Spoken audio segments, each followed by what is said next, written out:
Welcome to Raise the Line with Osmosis.org, seeking solutions with leading experts on how to increase healthcare capacity so people can get the care they need during the COVID-19 crisis and beyond. Hi, I'm Shiv Gaglani, and today on Raise the Line, I'm really happy to be joined by Greg Sebasky, who's the CEO of Ascend Learning, a leading learning technology company that helps people in healthcare and other professions reach their career goals through education, training, and certification. Greg has worked for over 30 years in the medical device, healthcare services, and education services markets at leading firms such as Hewlett-Packard and Philips. I would like to thank Deborah Quazzo, who's a board member at Ascend, for first introducing Greg and I. We had the opportunity to have dinner a year and a half ago at ASU GSV, and I've really enjoyed seeing how he's led the company to even greater heights. So Greg, thanks for taking the time to be with us today. Great to be with you, Shiv. So can you start by giving us a bit more of your own background and kind of how you got to be CEO of Ascend? Yeah, so coming out of Harvard Business School, I decided I wanted to work in an industrial setting, but in a business that had a mission to it, which is why I started working for Hewlett-Packard's healthcare business. And there learned a lot about HP way of management and the style of management. Served us pretty well for the first 15 years I was there, and then was part of leading the team to spin out the healthcare business as well as the measurement business of HP into a company called Agilent Technologies, which at that time was actually one of the biggest IPO spinouts in Silicon Valley back in 1999. And then ultimately the business was sold by Agilent to Philips Electronics out of the Netherlands. And there I had an opportunity to work in a much more expanded global role for a company that is really, truly global, not an American company, with subsidiaries around the world, but a truly global company based in a small country. And that was a terrific experience for me as well, to get around the world on a consistent basis and lead a large services team across our medical devices business, which at that time was about a $10 billion business. When I was contacted to come and work in private equity, I was pretty intrigued when I learned that this opportunity with Ascend was largely involved with healthcare and the ability to improve talent and help improve both the skill level and the cost effectiveness of healthcare. I felt that this was a terrific opportunity and a disruptive change, hopefully, in the healthcare system. And of course, what we see now with telemedicine and new ways of delivering care means there's expanded roles for people in healthcare. But ultimately, for me, it's all about treating patients well, showing empathy, but at the same time, having the right skills to deliver care in a cost-effective way. Yeah, so let's get into Ascend. I mean, it's a pretty impressive organization in terms of the family of companies that you and your team have put together, with the flagship of ATI Nursing, which anyone who's in nursing education will know as a leader, as well as Board Vitals. And you and I share friendships with Dan Lambert, who started the company, and he's an investor and advisor in Osmosis as well. Can you tell us a bit about the constellation of companies that Ascend has within it and kind of the scale and the mission of the company as a whole? Yeah, I'm not sure, Shiv, if we had sort of been there back in late, 2007 and 8, that we would have sort of purchased the same assets nor necessarily put them in one portfolio. And when Providence Equity started making acquisitions of companies in their education sector, they were really thinking about buying test prep companies. And their thesis was pretty simple, right? Is that people would be willing to pay the most for the final steps to pass a licensing or certification exam. And that's kind of was their thesis. And so when I came on board after a couple of CEOs had spun through that business that hadn't figured out the right strategic rationale across this portfolio, I had a couple of challenges in front of me. One was to redefine the business from my point of view into what I would consider a true services company, solving customer problems more broadly than just thinking about test prep. So what I tried to do, in the first 6 months of running the company, after talking to many, many customers at the university level, was to understand where their pain points were. And I realized that rather than just talking about test prep and success in passing a certification exam, people were struggling with admissions testing and admissions decisions for many of the careers we focus on. And at the same time, they were being measured in their own organizations around retention of students, which is impacted by the quality of the cohort, graduation rates, and obviously pass rates on exams, and then ultimately, job placement in 90 days.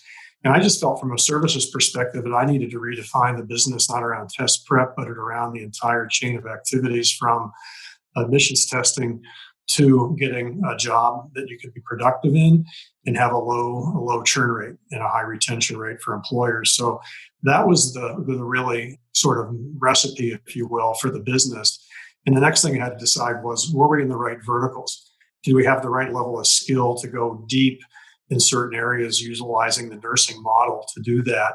And that's basically what we've been doing. My career is going very deep over time, sharing some technology to deliver supplemental education materials, to deliver analytics and simulation and so forth across the portfolio.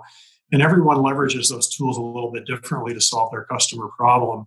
What I did after we changed that thesis, I said, let's get these businesses in the right segments. So now I have a healthcare segment that has unique characteristics. I have a professional education segment, which is largely employer driven.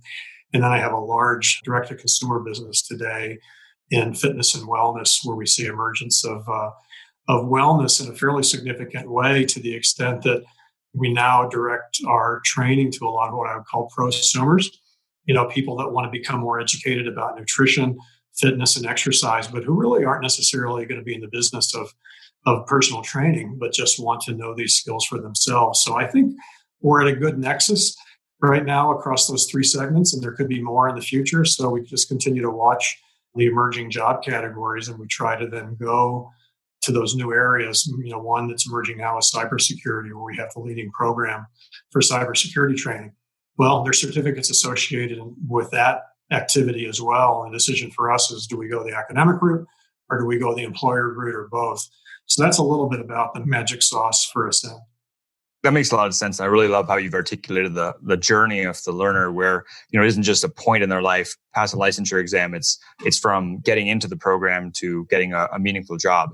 The reason we call the podcast Raise the Line is it's all about how do we improve healthcare capacity. And right now we're in the midst of the worst that we've seen, COVID in the US. And every day there's a story about clinicians burning out, leaving the workforce, and just the fact that a lot of these health systems, just despite being willing to pay a lot, cannot find nurses and ICU attendings and whatnot. And so I would love to hear a bit more about how COVID has affected Ascend's business, because Ascend clearly is in the business of raising the line, of improving healthcare capacity by training these future clinicians and prosumers, as you mentioned. Yeah, so I think what we had to do was sort of defend the franchise, initially, which we did very successfully, and then began to play offense. Let me just talk about defense. So you think about students that were in the cohort that was going to be graduating this year and taking their exams so they could go to work and continue to flow nurses into a system where we were seeing many people choosing to retire or not go back to work because of the COVID, experience and the stress in that job. And so we had to work pretty significantly across many of the state boards of nursing in order to allow things like clinical time to be supplemented by simulation, which we offer. Many states were offering 50%, or at least allowing 50% of clinical time to be satisfied through simulation. State of California, one of the biggest ones, only allowed 25%. So my team actually worked directly in presenting to the California state legislature, and eventually got a legislation passed and signed by Governor Newsom to change that standard, at least for the remainder of the pandemic. And hopefully that carries into the future. But it's an area where we're innovating to actually reduce any obstacles to getting people to graduation, to pass an exam and to take a test, because typically you can't graduate without that clinical time.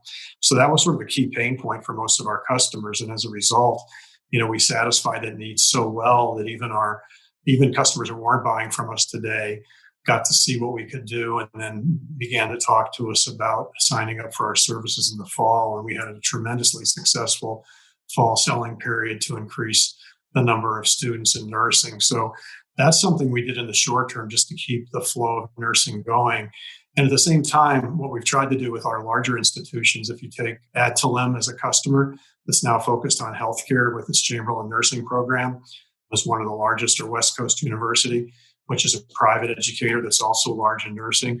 Through the tools and solutions we're providing to the faculty, we're helping the faculty not only be effective in doing remote and hybrid learning, but more importantly, it's allowing them to take on larger cohorts. And if you look at the recent earnings announcement from Adtalem, I think the Chamberlain School of Nursing enrollments were up 13% in the fall relative to the prior year, which is pretty amazing given that overall enrollments at four-year schools was down by, 2 or 3%, this year. And then in the community college is probably more in the mid-teens.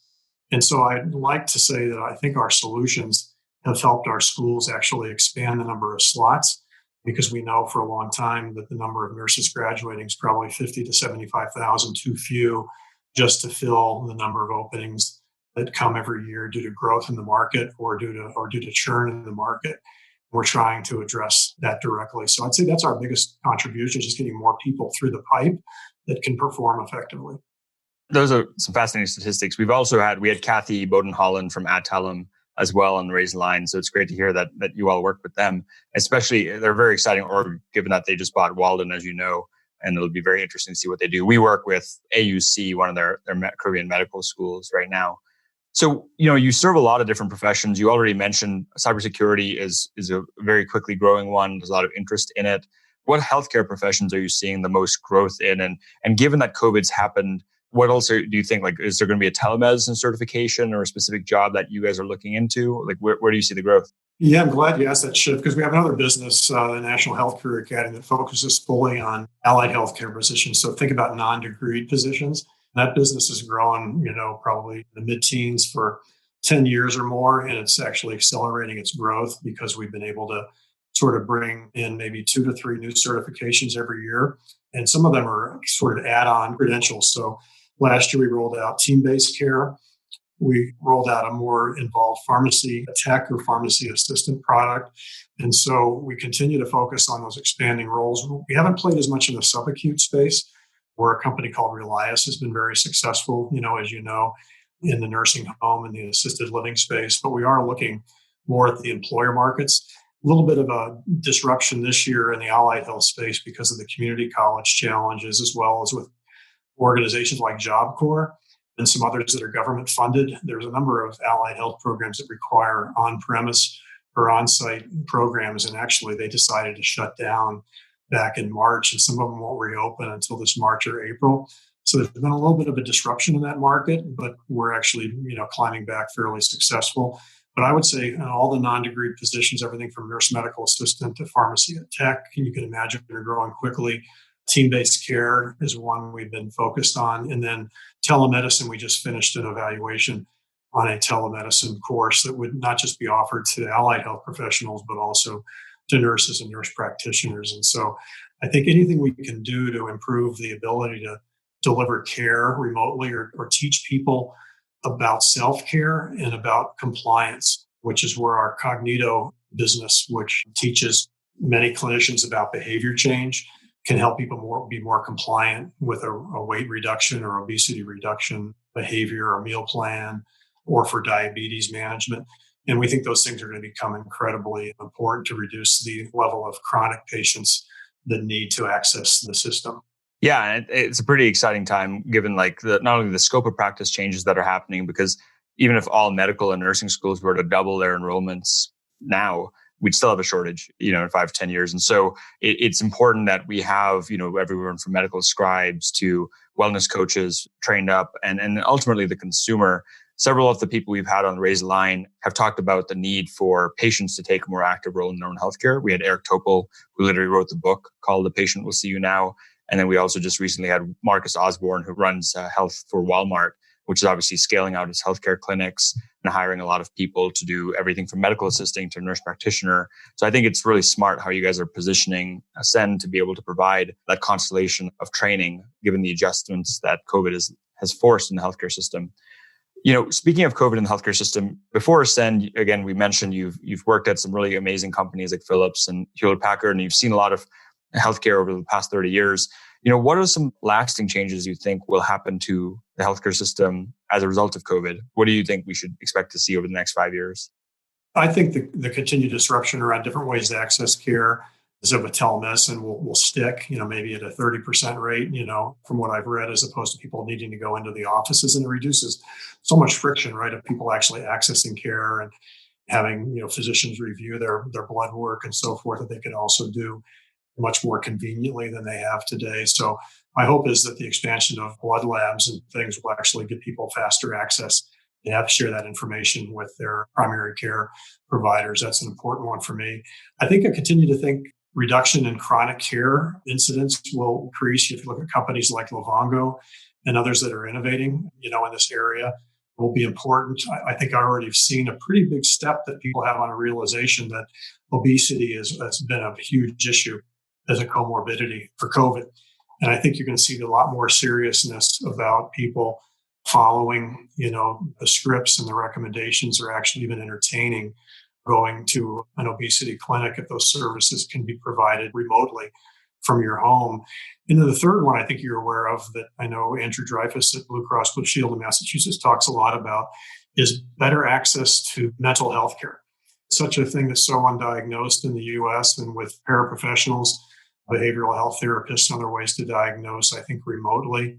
And those services have been made available through a number of health plans this year in an aggressive way. I think what you're finding out is that in many cases, the mental health challenges that sometimes result in the chronic health challenges, because the inability for people to deal with depression or some other challenge can sometimes result in obesity or type 2 diabetes. And so we almost look at that as a potential leading indicator. So my view is that those things become more available, they become cheaper as part of what COVID has driven in terms of changes in the market. And my hope is that health plans, will finally see, as well as Medicare, but health plans will finally see the long-term cost reduction that can come from working on the front end of these disease states rather than on the back end. So that's what I've seen in the last few years. If I go back to my Philips days, honestly, there it was about for people in more intensive care, cardiac care units. It was about finding ways to do procedures more safely and through less hospital time. So, and we did a lot of work there to look at the quality of sleep, the function of lighting, in hospitals, alarms, and other things that can disrupt sleep, because we did realize that the lack of sleep can sometimes result in potentially on average a day and a half extra length of stay. And those of you in healthcare kind of know what that can cost, as well as the exposure that people might have within the hospital to infection. So even in the area of critical care, I think there's a lot of innovation that's continuing to go on to reduce the level of cost to service those patients when they do have an experience like that.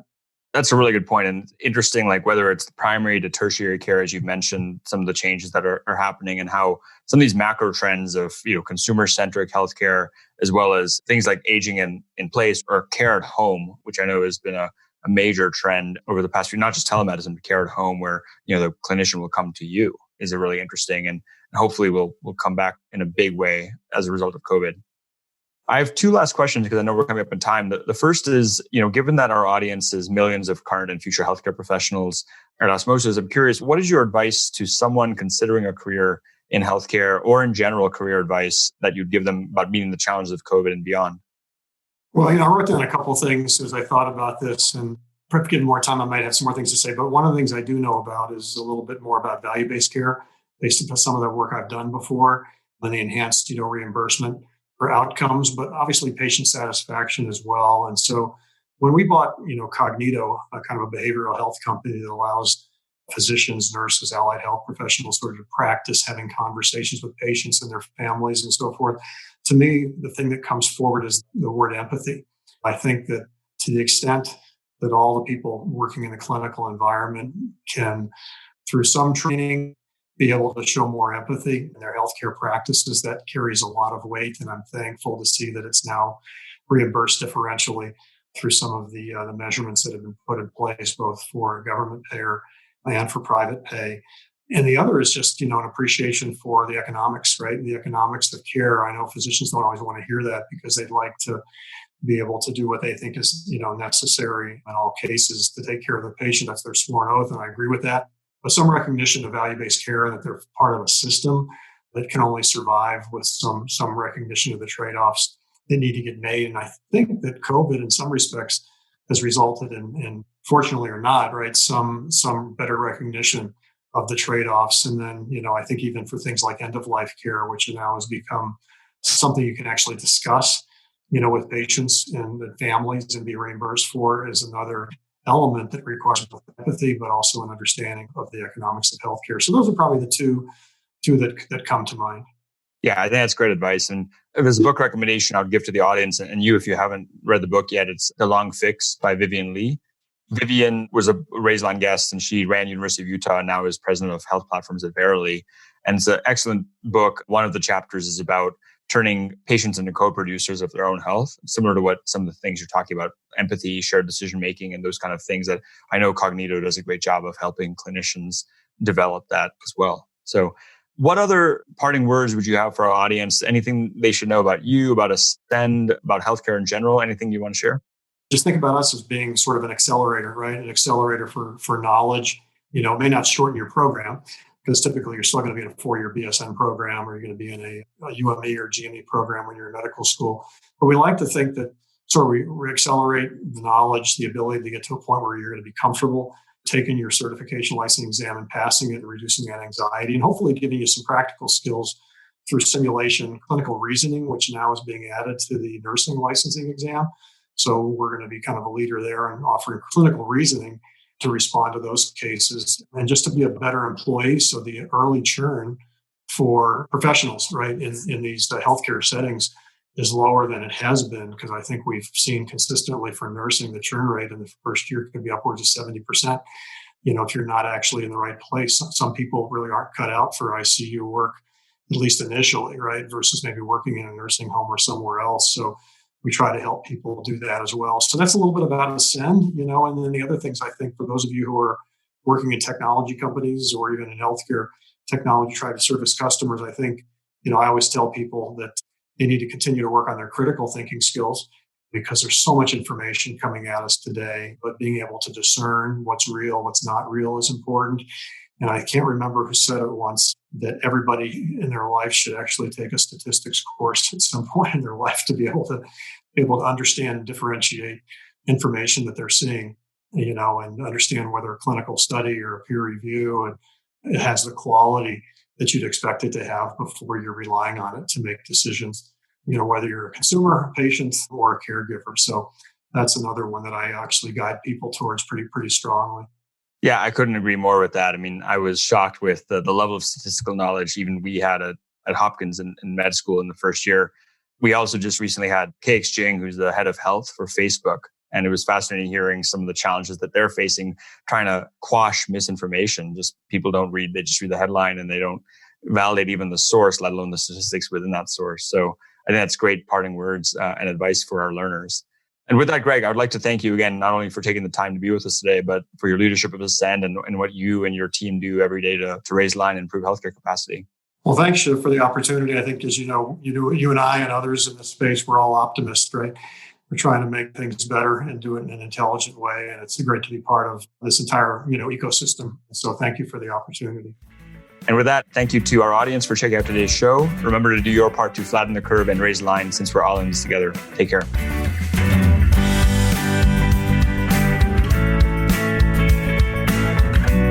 For more information on how you can help raise the line and flatten the curve, go to osmosis.org/COVID-19. If you like this podcast, please share it on your social channels. You can also subscribe to the series and check out all of our podcasts at osmosis.org/Raise the Line Podcast.